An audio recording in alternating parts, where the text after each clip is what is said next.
coming here today and for this great panel. Again, my name is Geoff Teoli. I am the City of Vancouver's Film and Special Events Manager. Just started the job last October after running the Health and Safety Association for the industry for 5 years and 18 years as a DDC member before that. So this is awesome. I wish this was around when I was location managing. The opportunity to meet and connect like this is really, really special. So I'm really happy to be here with this panel today of colleagues, now that I can say colleagues on both sides of this world. And I'm going to I know we had a little bit of introduction here, but go down the line again and have you guys introduce, tell a little bit about your background, how you got into the industry or into your role with the cities, and then we'll jump into some questions, right? So we'll start over at the other end there. Test. My name is Dan Kuzmenko. I was born and raised in Calgary, Alberta.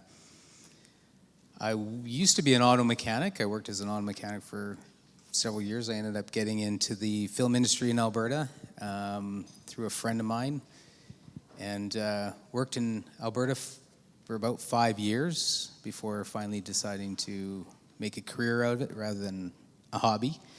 Met Reno there, learned everything I know from him, rode his coattails out to Vancouver, and I've been in this industry since 2002 in this city, and love every minute of it. Hi, I'm Isabel Picotte. I'm the Township of Langley film coordinator. I came across film a little bit by accident. I was a data analyst, so clearly you can see the connection. And decided I wanted an 8:30 to 4:30 job and decided government would be the way to go. And now the joke's on me. I've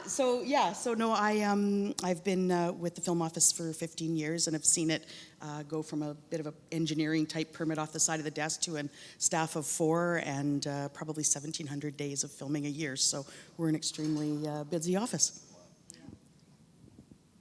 Hi, my name's Adrian Knight, location manager from Montreal, Quebec. I started in 1994, just after graduating in fine arts film studies at Concordia University.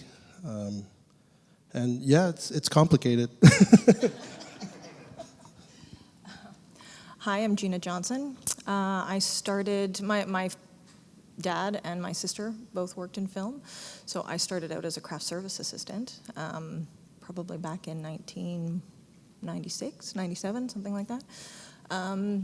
And worked my way through extras casting, was an AD for a while, and finally it made sense to go into the locations department because I just like talking to people.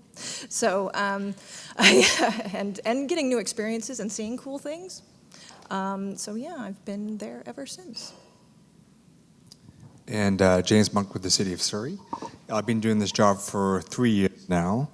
And when I got into this job, I had to learn the job very quickly. I had about a 2-day orientation, and then I was thrown into the mix.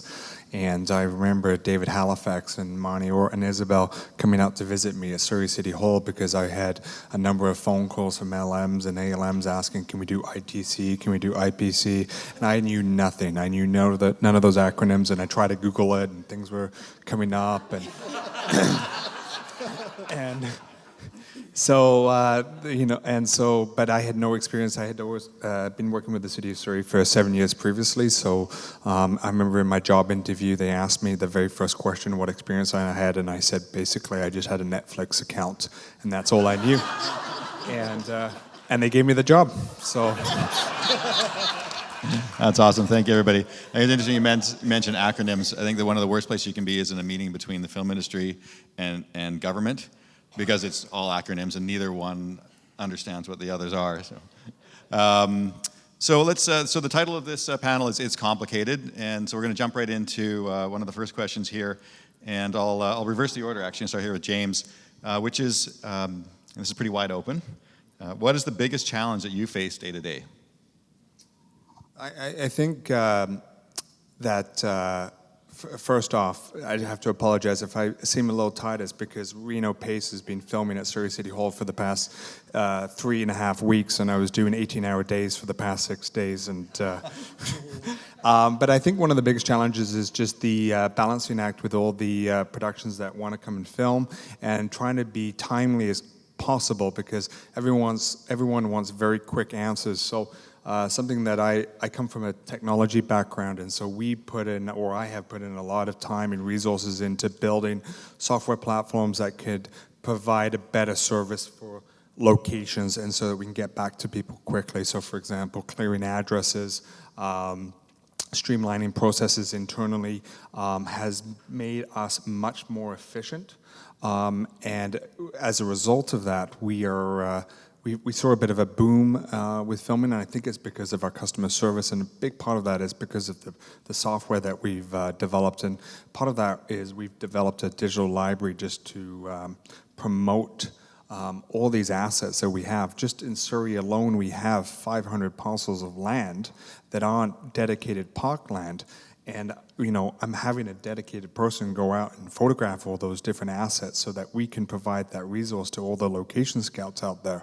And I'm still learning about my own municipality. Awesome, great. Jina? Well, there's lots of challenges. I think one of the biggest ones is time. Like you're saying, same kind of problem. Time frame on TV series, sometimes it's 10 days, sometimes it's 8 days. The turnarounds are crazy. The other thing that I've noticed recently is just the expectation of the public when you choose a location or a house or anything, and their expectation of payment to time frame to all of those things together. Their expectation is very high.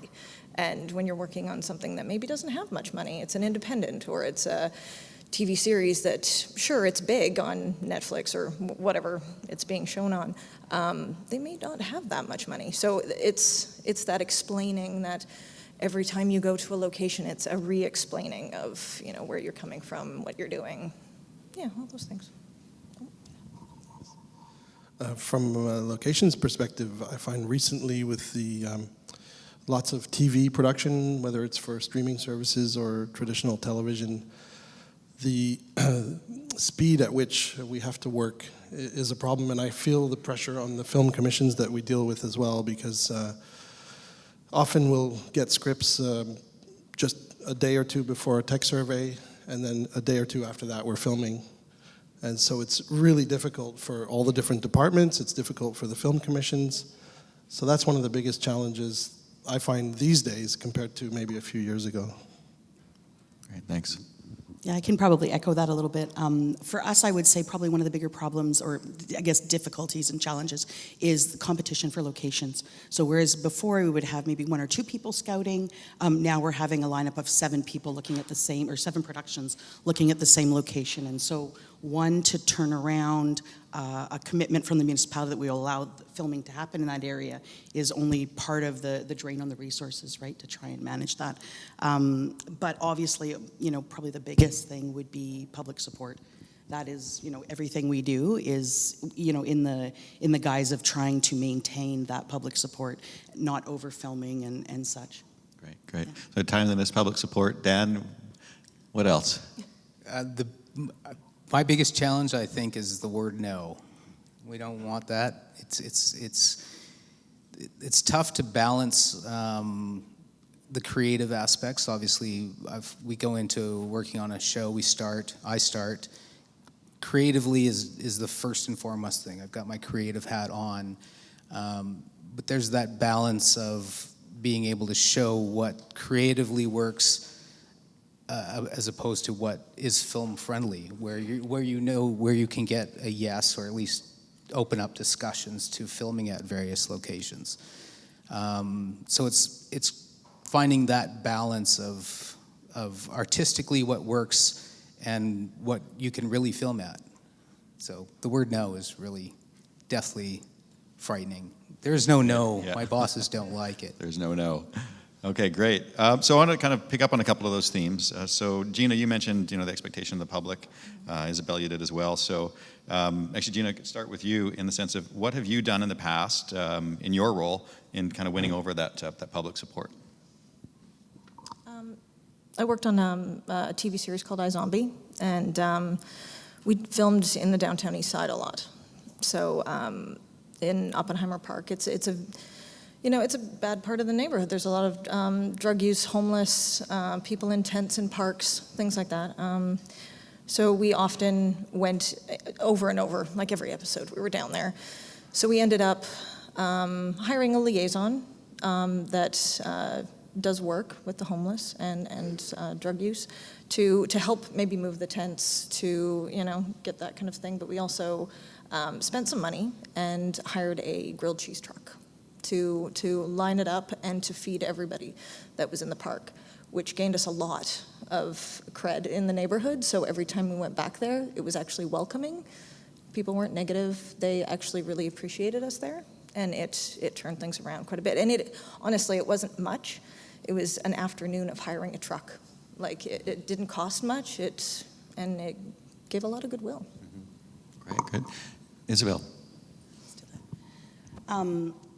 For us, public support obviously is key. We have a lot of, sort of densely populated areas, and those are the ones that, of course, everybody needs to be in.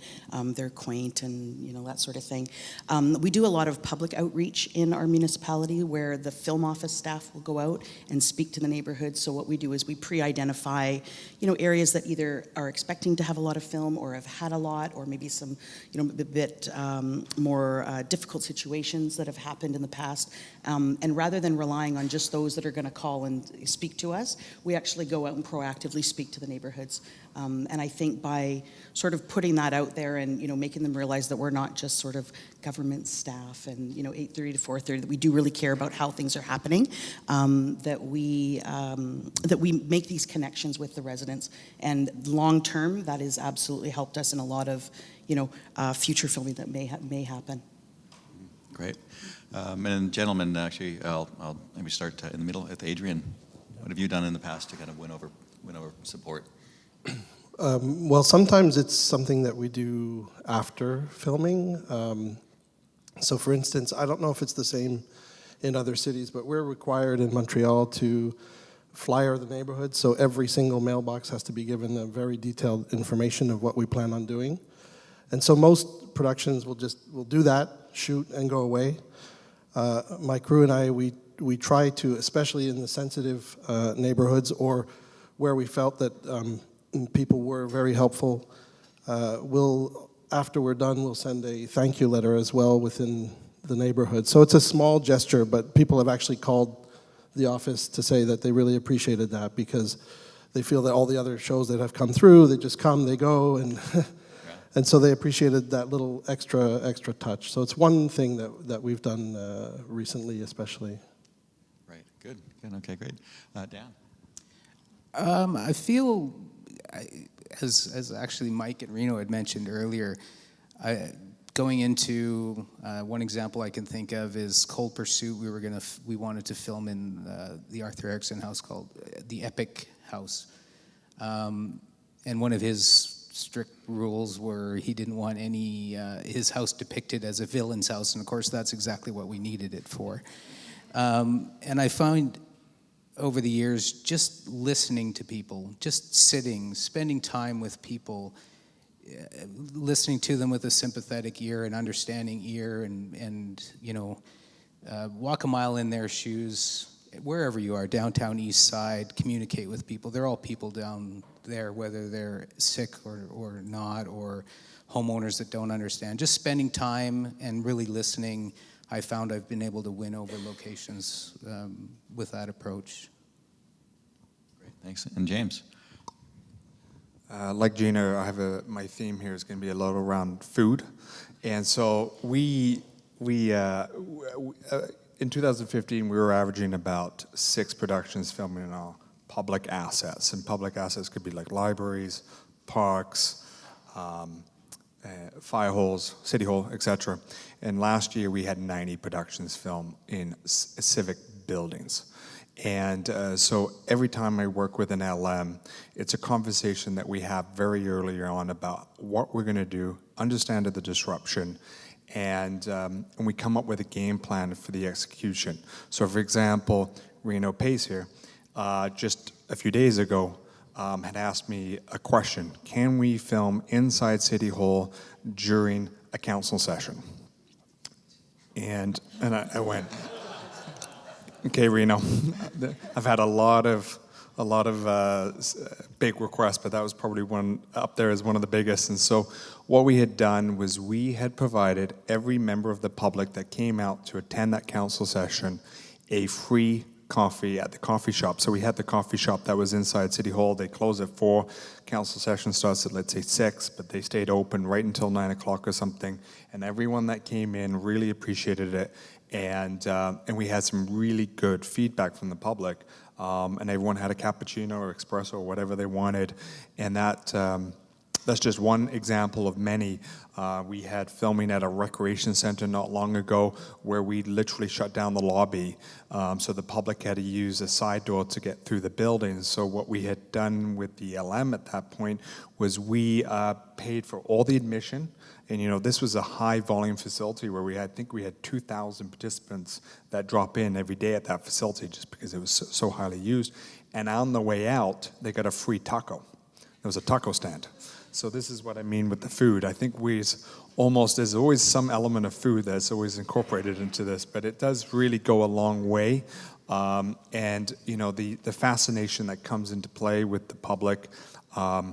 In all those cases, I cannot think of one single complaint that I ever received in the 90 locations that we had on civic property last year. And we've done a number this year as well. Just at Surrey City Hall alone, we had 25 productions filmed last year. That's an average of 2 per month. And these are big productions like Reno Pace, where he's there for 3.5 weeks, X number of miles of cables and et cetera. So to go with no complaints, I think is quite impressive. But that, again, it really talks to the relationship building right from the very beginning between myself, the location team, and it's really like, it's working alongside them. I was so impressed with some of Reno's team, for example, that I actually went and hired one of them.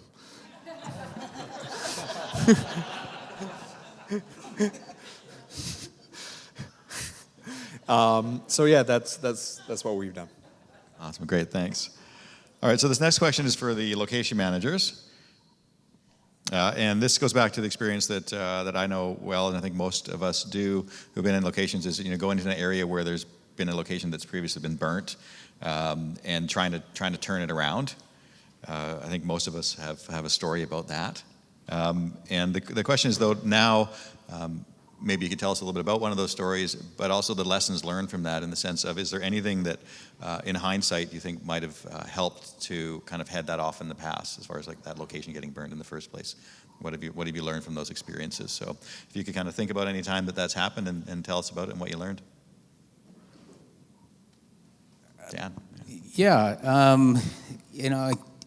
I think it kind of goes back to what I was saying before, is listening to people. What was the issue in past? I don't have specifics other than, like, again, going back to the Epic House where he wouldn't let anybody in there. Is just listening to them, addressing the concerns, and neighbors, addressing everybody's concerns, going in early. Good communication, I found that has really helped bring back various neighborhoods for filming. Is past shows have maybe gone in there, not communicated correctly, and I find communication is probably the number one thing that people want. They just want to know what's going on. As soon as you can explain to them in great detail every step of the way, I feel having somebody, a friendly face to the production, going in there early and communicating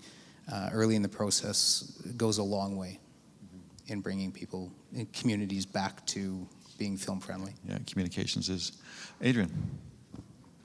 Yeah, communication definitely is the key, and whenever it's possible to have ongoing communication on a regular basis, it always helps too. Again, with the short delays, it's not always possible, but whenever we can, we try and preempt any problems if we have to go into sensitive neighborhoods. One thing that comes to mind, it wasn't so much a burned location as one that no one had ever used before in Montreal, which was airside at the international airport. That was a big deal. Just for one day of filming, it was 3.5 months of preparation. the final meeting was with 29 different departments from the airport, everything from security to food services to every representative from every airline and stuff. So that was a real challenge, and the fact that we communicated regularly and often and had the crew follow very strict guidelines, which obviously you have to, like every single item from every single vehicle had to be itemized and given to the security and then escorted to the tarmac where we had our tech trucks. The fact that we took the time to have those meetings and to always keep the airport authorities informed made it a good experience for them, to the point where now they have a policy in place and they accept filming airside as long as certain criteria are followed. And so we try to pay it forward, so to speak, whenever we can. Great, thanks. And Jina? I went into a neighborhood recently that had been burnt, predominantly because of parking and lack of communication, so it's echoing exactly what you guys are saying.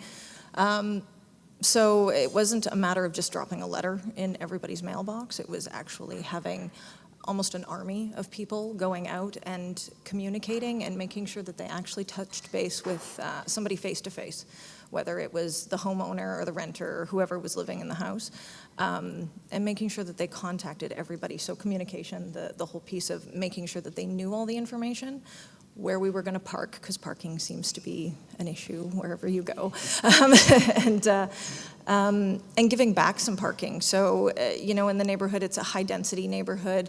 There's permit parking. There's obviously sections of 2-hour parking that, people that come and go can park in. So we took over those 2-hour spots and actually gave them back to the people that lived there. So, yes, their friends or whoever is visiting them did have to park farther away, but at least when they came home with groceries and things like that, that they could actually park somewhere close, even though our trucks needed to be, by set.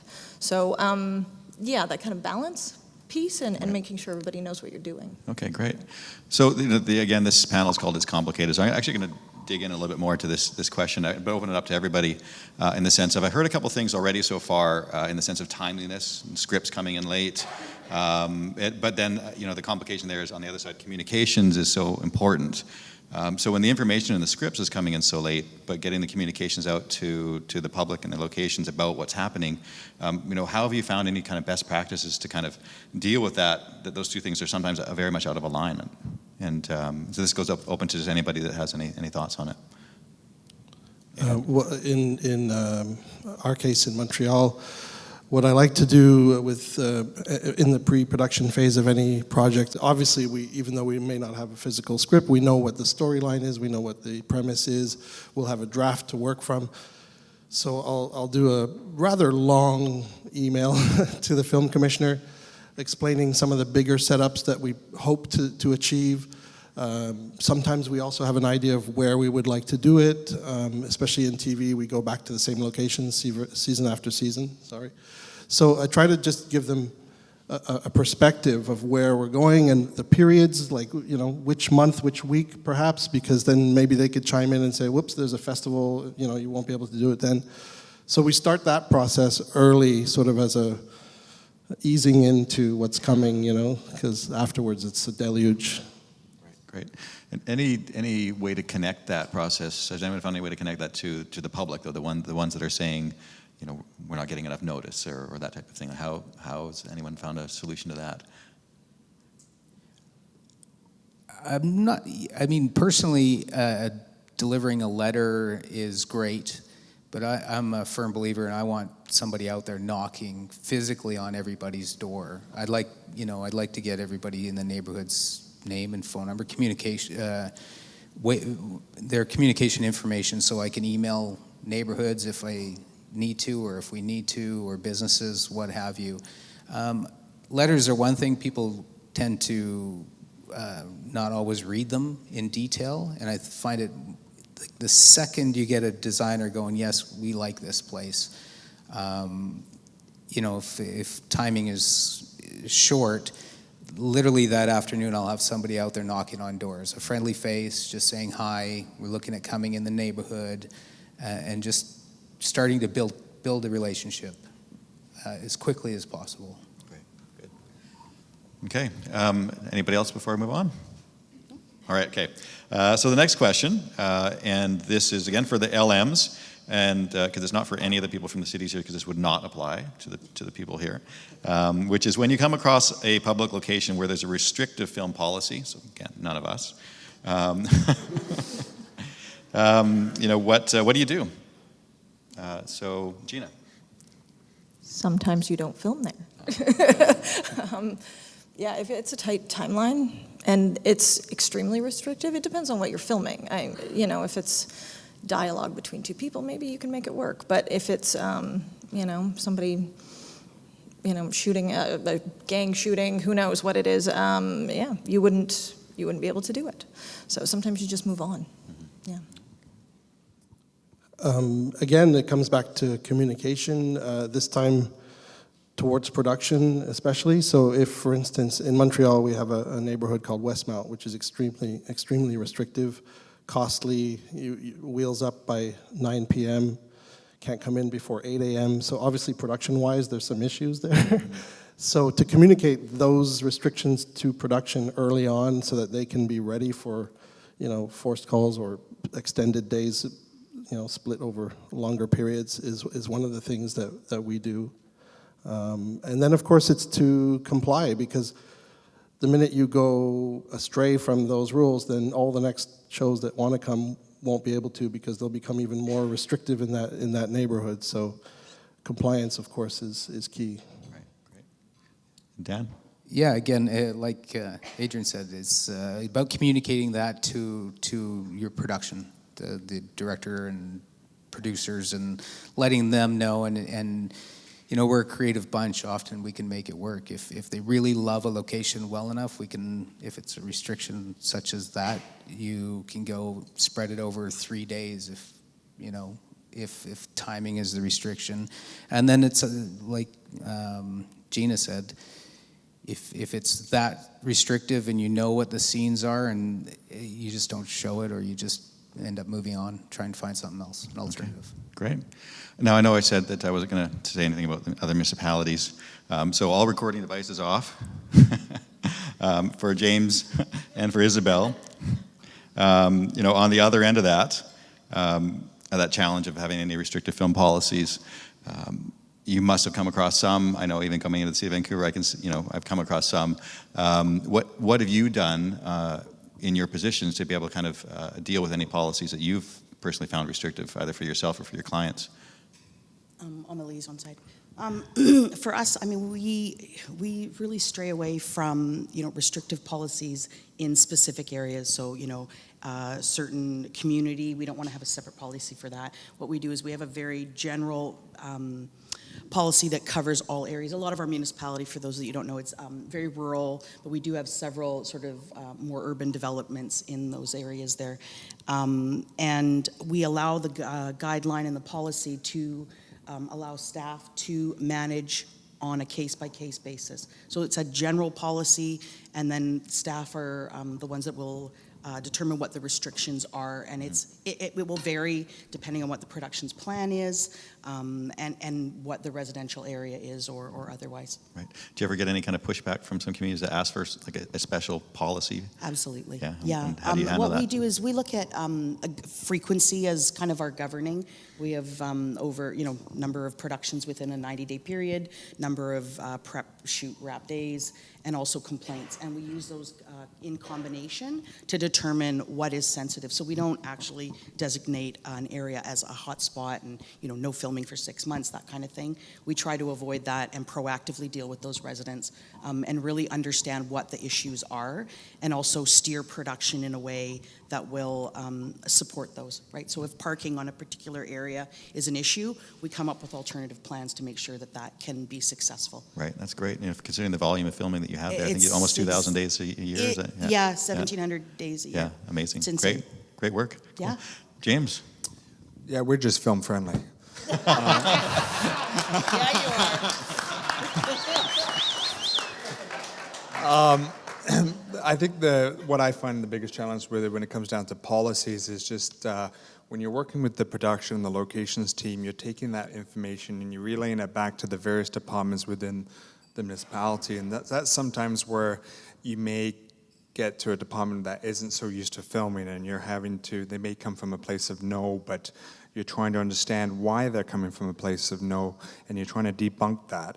And then once you get down to the core of it, there's always some sort of compromise that you can come to, and then you're going back to the production, you're going back and forth, and being the liaisons that we are, we're straddling in the middle where here's the production and here's the city, and we're going back and forth until there's some sort of compromise. And so, you know, from my standpoint, I try not to come from a place of no. We're trying to come from a place of, let's see how we can make this work, a solution-based approach.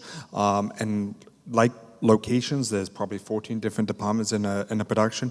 Similar to us, we have 14 different departments in the city and each municipality, so it's just working with them very closely.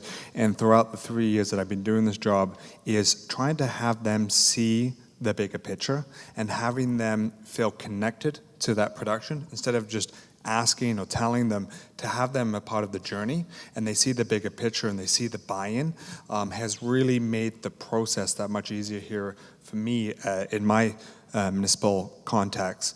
And that's whether that's making presentations to them or inviting them out on location, being like, this permit that you issued has allowed this production to do A, B, C, D, and E, and they've never seen it.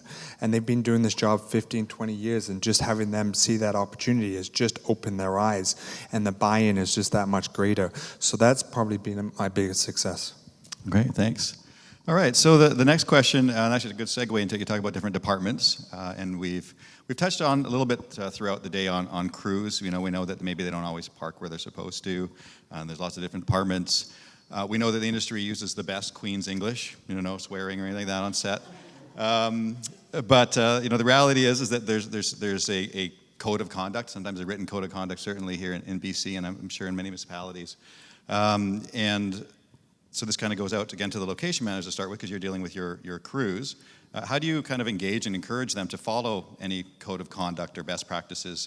In particular, well, this actually says in particular with newer crews. I might differ that it may actually be some of the old timers you got to deal with as well. But just in general with your crews, you know, how do you help them kind of abide by those code of conducts? And actually, let's start with Jina. Repetitiveness. Constantly saying the same things over and over again, usually. I put out lots of paperwork, memos, things like that to help them with the rules, because sometimes they don't know the rules, truly. Every location is different. So with some of, you know, making sure the heads of department have a handle on their minions, their people that they have. Sometimes it's hard, and sometimes they don't follow the rules. It's challenging, and that's where we're kind of putting out fires all the time, you know, like with going into different neighborhoods, even industrial places, businesses, things like that. People will put a stand in front of a business that you obviously didn't want them to, you know. It's trying to head it off, but you can't watch everybody.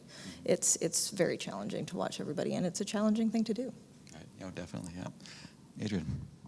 It is definitely a challenge. Sometimes, especially if I can catch someone in the act, I'll try and bring it back to themselves, how they would feel if someone had trampled on their garden at their house, you know, and set up a scaffolding without even thinking about everything that was planted underneath.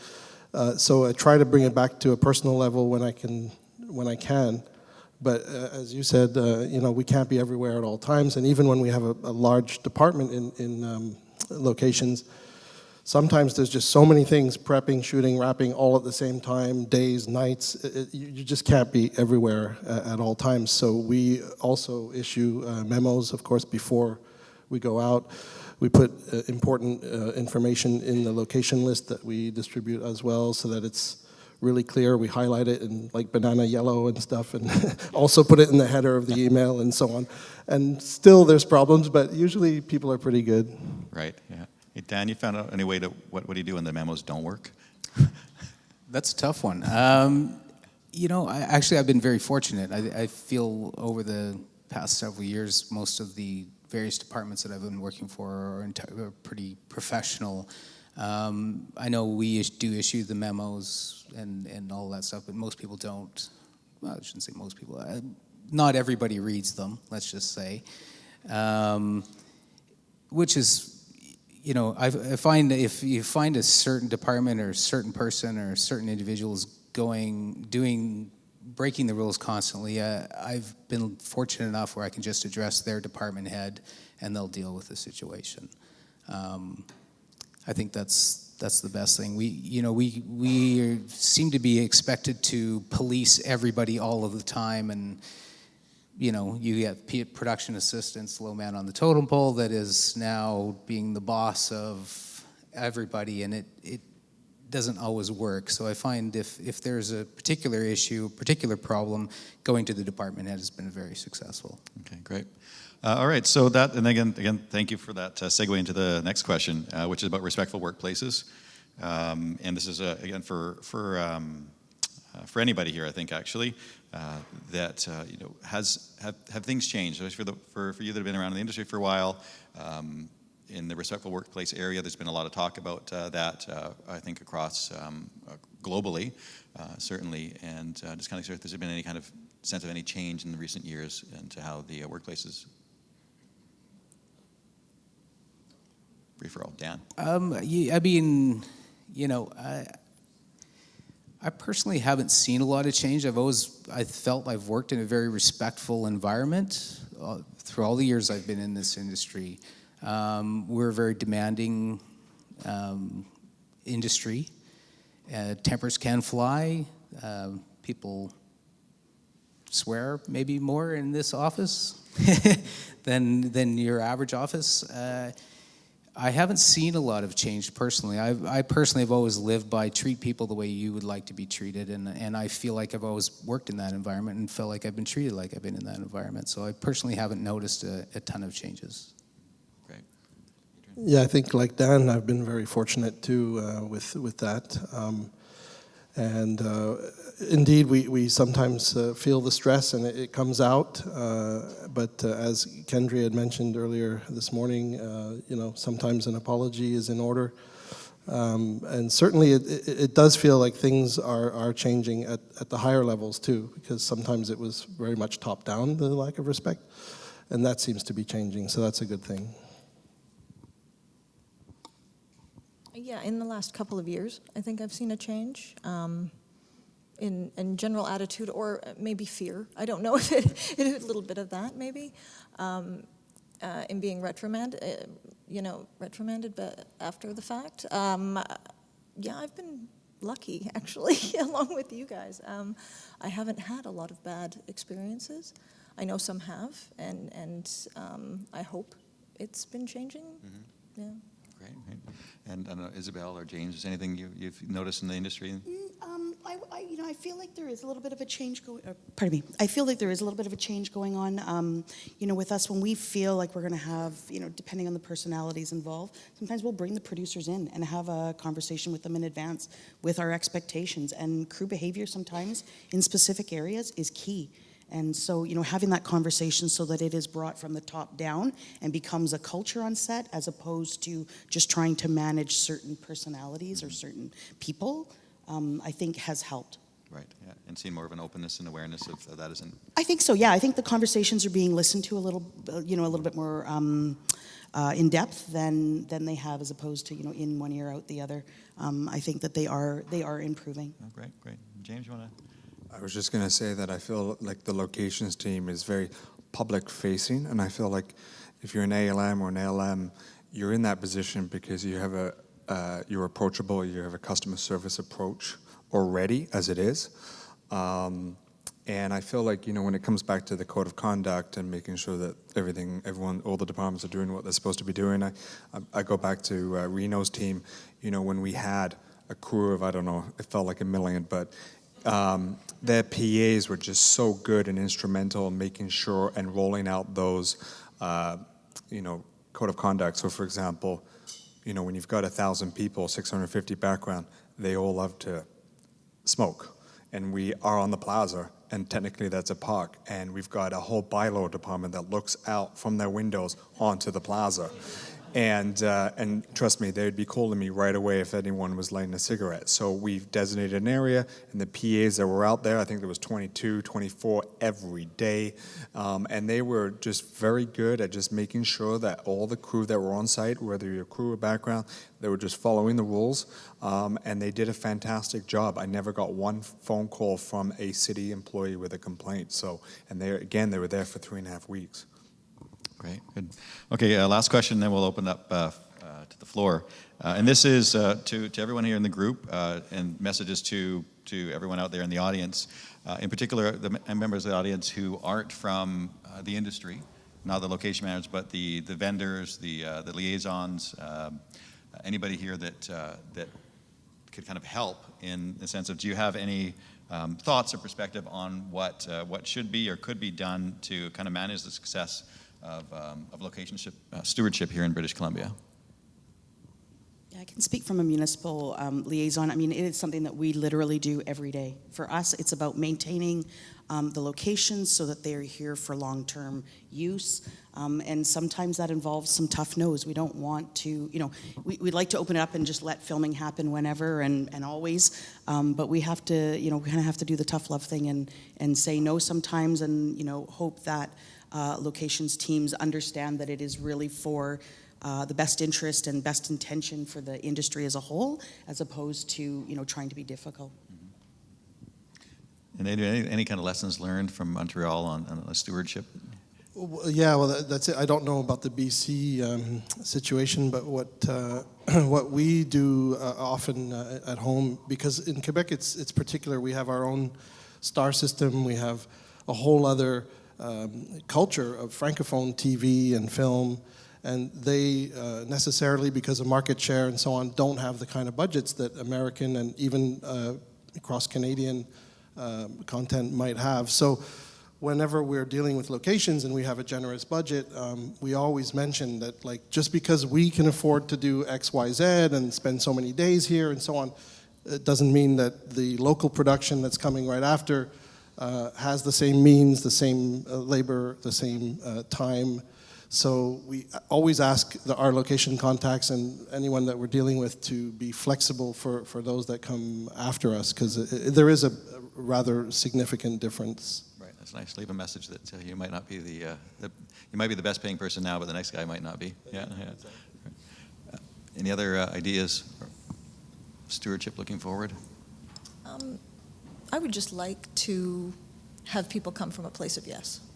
And there's always challenges, and there's always restrictions, and there's always, we do weird stuff, as film people. I mean, we film some pretty strange stuff, and some dialogue and dramas and things like that.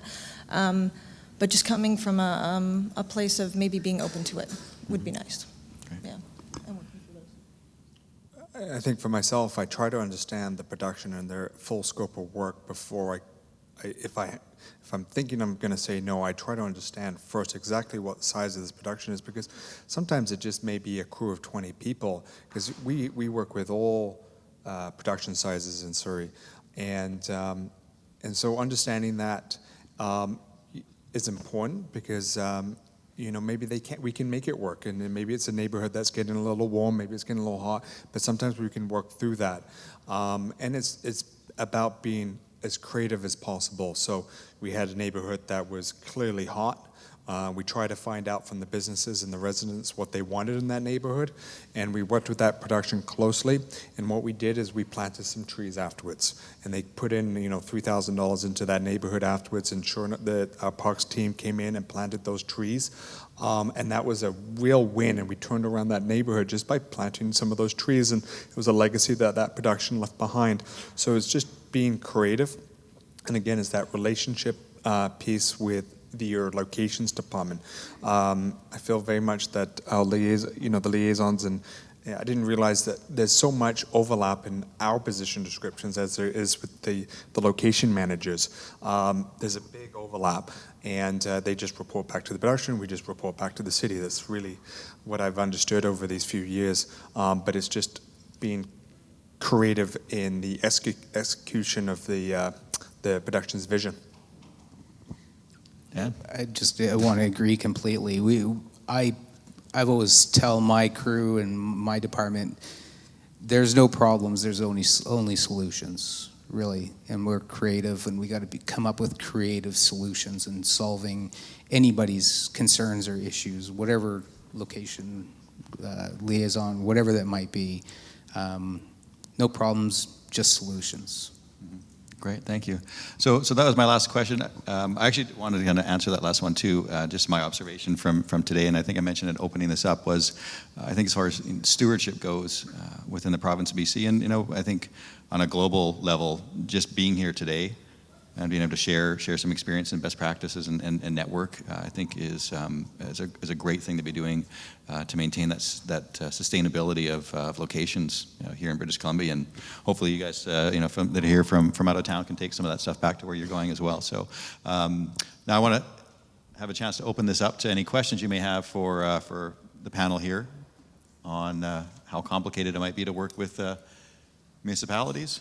And I'm back here with the other mic in case anyone wants it. Yeah.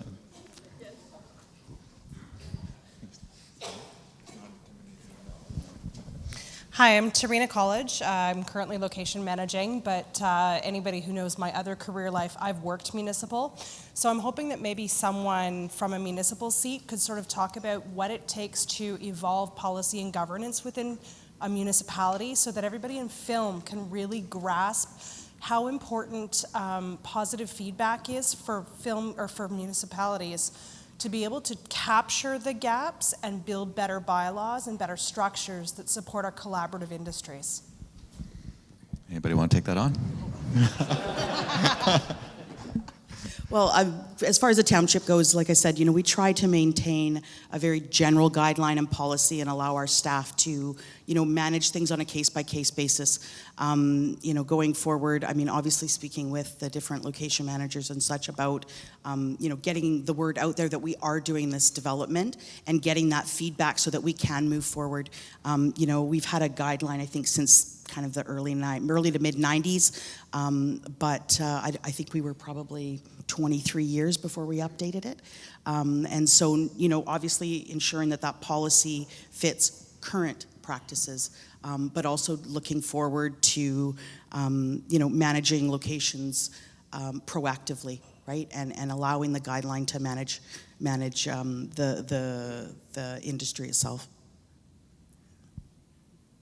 And, I've been tasked very early on, we want filming, we want to open the doors to the industry. So, and like Isabel, we've got some flexible policies that we do work with.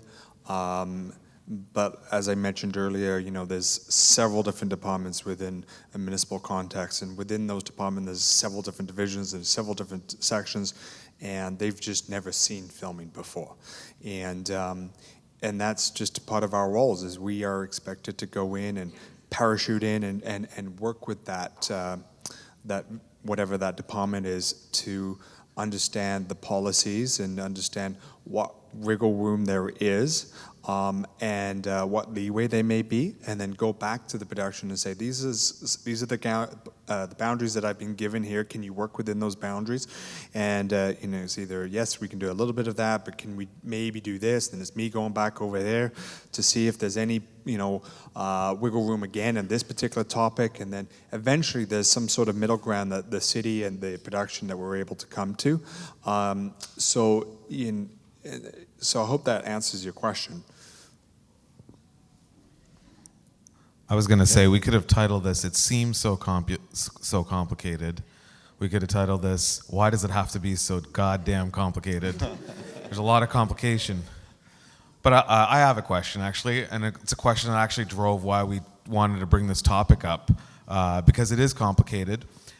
So my question is, what would you suggest, or how could you offer ways to make it less complicated? Because as time has gone on, we've obviously, part of sustainability has meant that we have to increase the amount of guidelines that we have, the number of policies that we have, in order to sort of create shifting boundaries, like you're saying, James, about where films can operate and the motion picture industry can operate.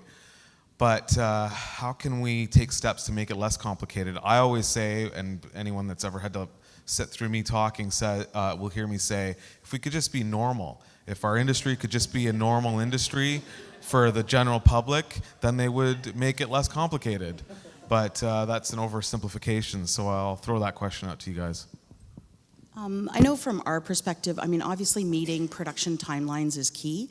And so looking at our processes, to ensure that we are able to meet those, for instance, road closure, we got to advertise in the paper and we got to send a memo to council and all sorts of things. Sometimes we need to really look at why we do certain things and is it truly benefiting industry. Road construction is significantly different than, a one evening of a road closure for film. And so, we update those policies and practices to, better streamline so that we can meet your deadlines.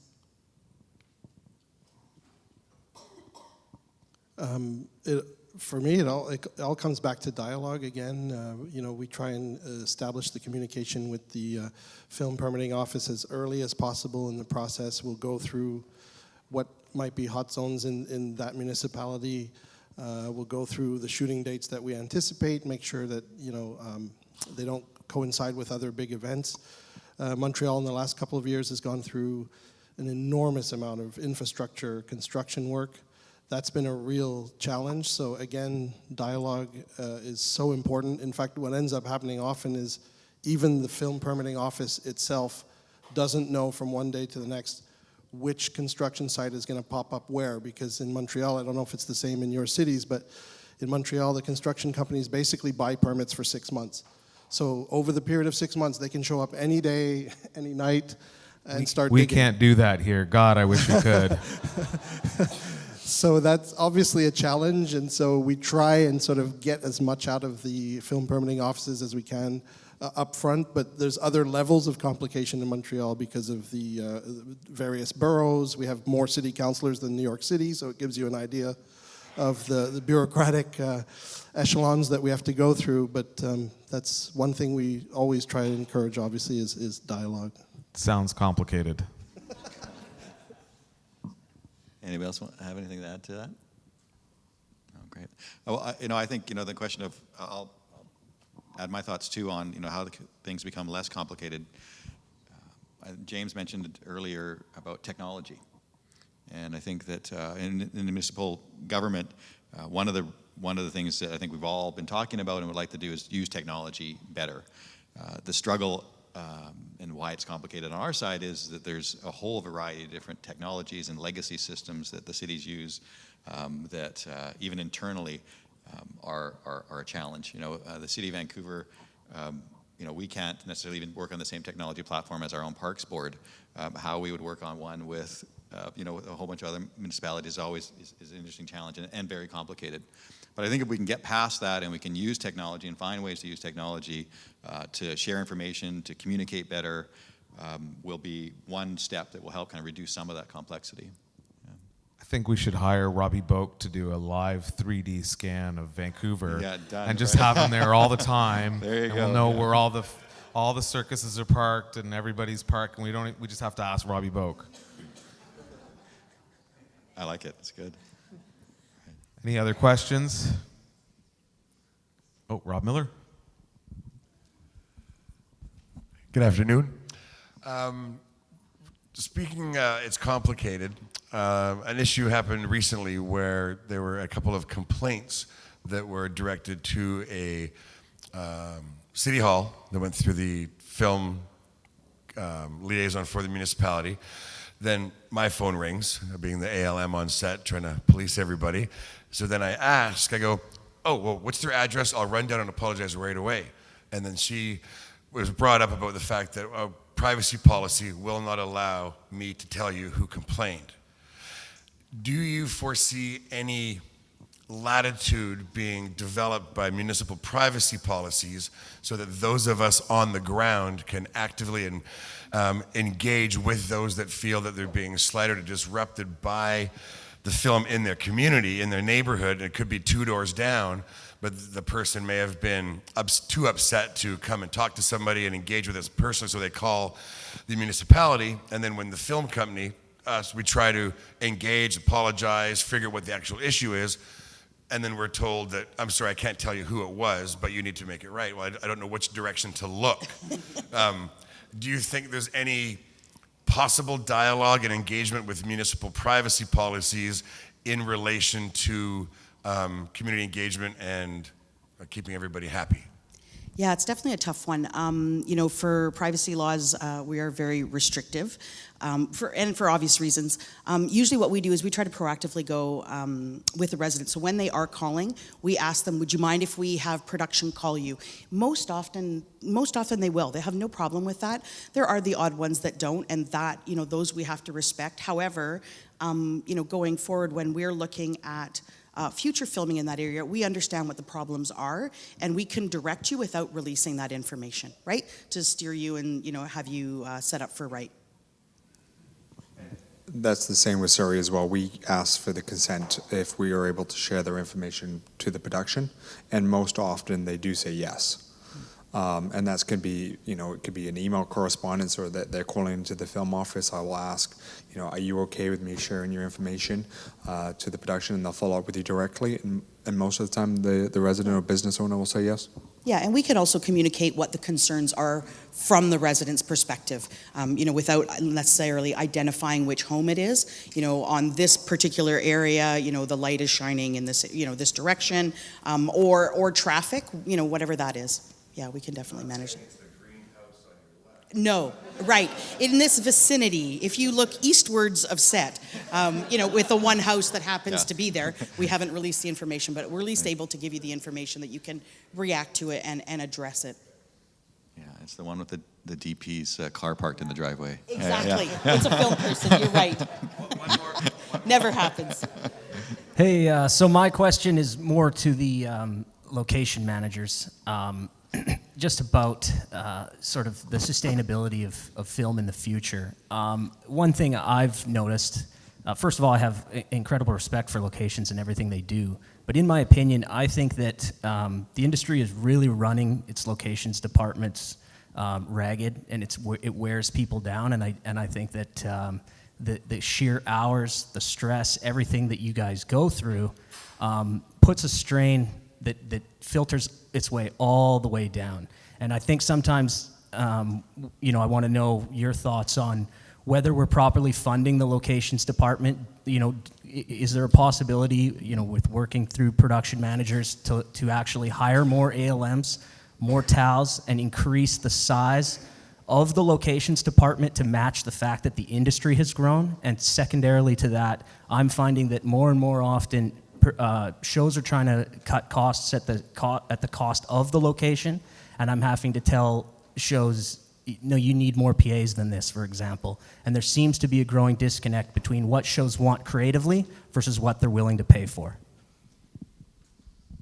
I can answer a little bit of that. I'm going to take Cam to the next meeting with the producers when we're negotiating for our department.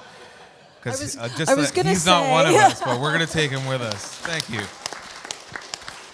Yeah, it's not necessarily the location managers. They obviously they all want help.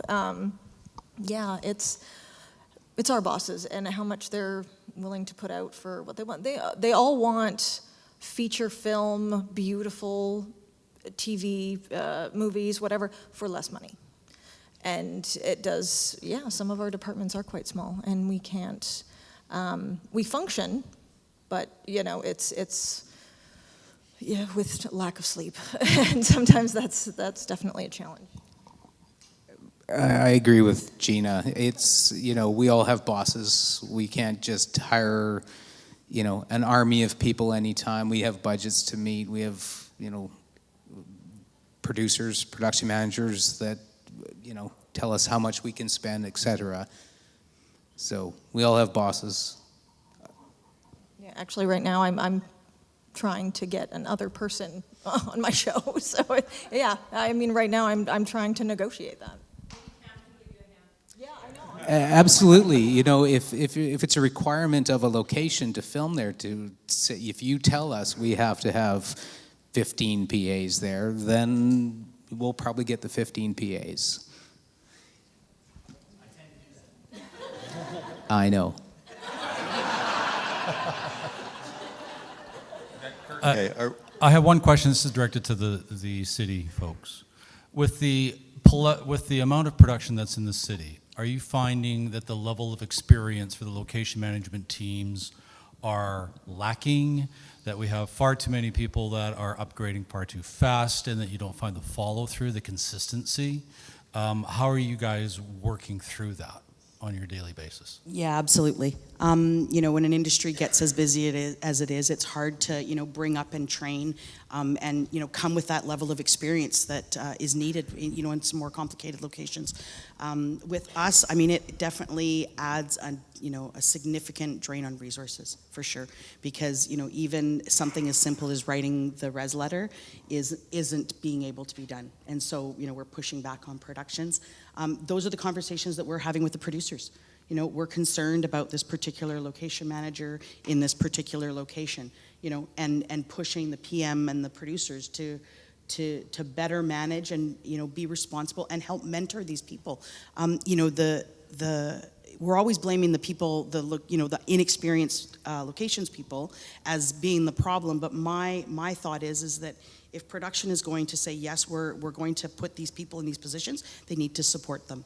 And whether that's the producers supporting them, whether it's the different labor organizations, assigning mentors, education, all that stuff plays a super important part in bringing these people up, because ultimately they are the next generation of experts out there.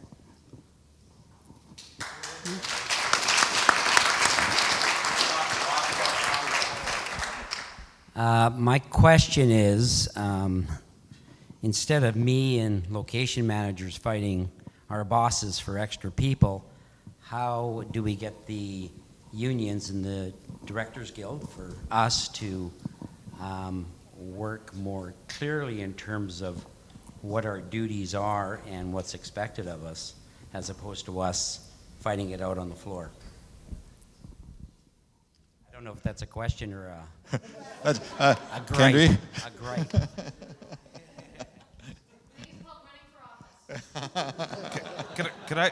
Could I just redirect that just for a second? I'm going to redirect that for a second because it is a hot topic for us locally. If you're a member of our caucus, you've heard us talk about it for years, and I happen to be amongst the gaggle of people that's fighting to figure that stuff out. But I'd love to redirect that question to our president of our guild, or professional guild, only because I'd love to hear what he has to say about it in other jurisdictions across the world, because we seem to struggle with a certain problem here in BC, and I'd love to just give the mic to Mike for a second. At a certain point, you have to say no to your producer, your production manager. I can't do it. We can't do the job. I don't know how you folks staff your departments, but what I do is I take the schedule, I do a little spreadsheet, prep, shoot, wrap, person A, B, C, D. Then I see, on this day, I'm going to be in 9 locations. Now, I go to my production manager and say, what location do you not want an assistant at? They never have an answer. I've fought some battles, and I've lost a couple battles, but all it takes is one time when the grips show up to prep in the morning, and there's no parking, and you got 7 people, the truck is circling the block, the grips are sitting in the coffee shop, they lose 3 hours because there's no assistant there to do the job. So I think sometimes you have to be an asshole. And you just have to put your foot. You have to be willing to get fired. You do, and it's easy for me to say because I'm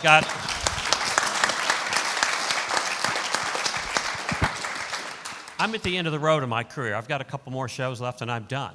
But I've always had this sort of attitude. I've got this New York attitude. You know what? You want me to do the job? I'm happy to do it. I'll work 90 hours a day, but you've got to give me the people that I need. You have to give me the resources. So it's awfully hard for a reasonable production manager, a reasonable producer, to look at that spreadsheet with each assistant location manager a different color, laid out there from January to July. And they see the amount of locations you have. It's awfully hard for them to say, you know what, yeah, you've got 9 locations this week. Well, you can do it with 5. there's no way they can win that battle. There's no way they can win that argument. There's no logical way they can do it. So you just have to be willing to fight. And it's difficult sometimes because sometimes you're working with your friends. You know, your production manager is a long-time friend, your producer is a long-time friend, but you just have to be willing to say no. You have to be willing to say, you know what, screw it. I'm out of here. This is my 3-day notice. I finish on Friday. If you want to bring a replacement in, I've got 3 days to get them on board. Otherwise, I'm going down the road. It happens a couple of times, and you'll get the people that you need.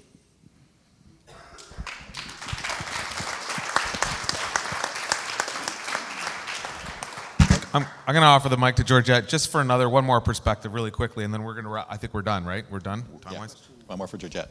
I come from the same place of Mike. You know, everything's always spreadsheet, just back it up, get your answers. What I will say is something that was touched on earlier about people stepping up too soon and all of the issues with licenses and turnaround times.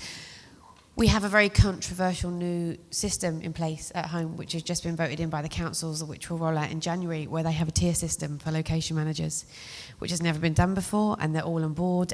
So it's all the agencies together have collectively decided on a tier system of location managers. I am a tier 1, so I'm quite pleased about this. There are some people that are not a tier 1. There are 12 tier 1s in the whole of London. And that means you can do the big kind of sequences. You're approved to do the big sequences in an 8-week window, which has never been done before, but that is your last minute turnaround. Then there's a whole bunch of tier 2s who have done something before, but you know, they've really kind of tried to structure it so that ALMs that are stepping up too quickly just can't put in an application like anybody else can to do this stuff. They need somebody who's done it before to do it with them, or they need a longer time frame just to try and get that going. And it's just, I don't know how I feel about it yet. I think it needs some time because we all have our favourites and, you know, the yeses and nos, but I certainly think that we're in the same category as you guys, where we're so busy that the old kind of system is having to start to change. So it may be, I don't know, something to think about. Thank you. Thanks, Geoff. Okay, great. Thank you. And thanks to our panel today, and we'll be around the rest of the day.